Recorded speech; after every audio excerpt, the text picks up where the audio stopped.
If you are new to Japanese animation, please take a minute to learn about the cultural and historical background which gives this art form its unique character. Japanese animation is often referred to as Japanimation or anime.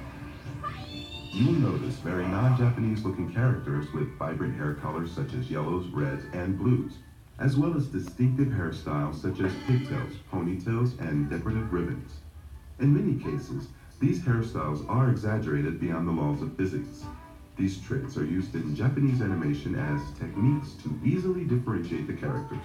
It is far easier to tell characters apart when they have strikingly different hair colors and styles.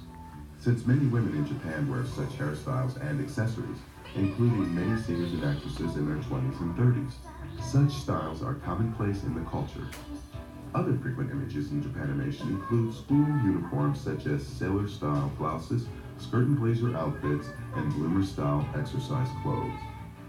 School uniforms have been mandatory in Japan dating back to the late 1800s and were influenced by uniforms used in countries such as Germany and Victorian England. Students of all ages, primary school to university, wore uniforms until World War II. All students wearing uniforms in Anime 18 videos are attending a 2-year Takidagaku short-term college, as opposed to a full 4-year university, most of which no longer require uniforms. One question we are frequently asked is, why are their eyes so large? This technique dates back to the original Western influence on Japan of animated characters such as Betty Boop and early Walt Disney characters of the 1930s. Since then, big eyes have developed into a standard feature of almost all animation and manga comic book characters in Japan. Indeed, many US comic book characters fail to sell well in Japan because their small eyes are considered unfriendly or too cold by many Japanese. Some Westerners wonder why voice actresses in anime videos often have such high-pitched voices. Dad, what's her deal? This is also a cultural phenomenon.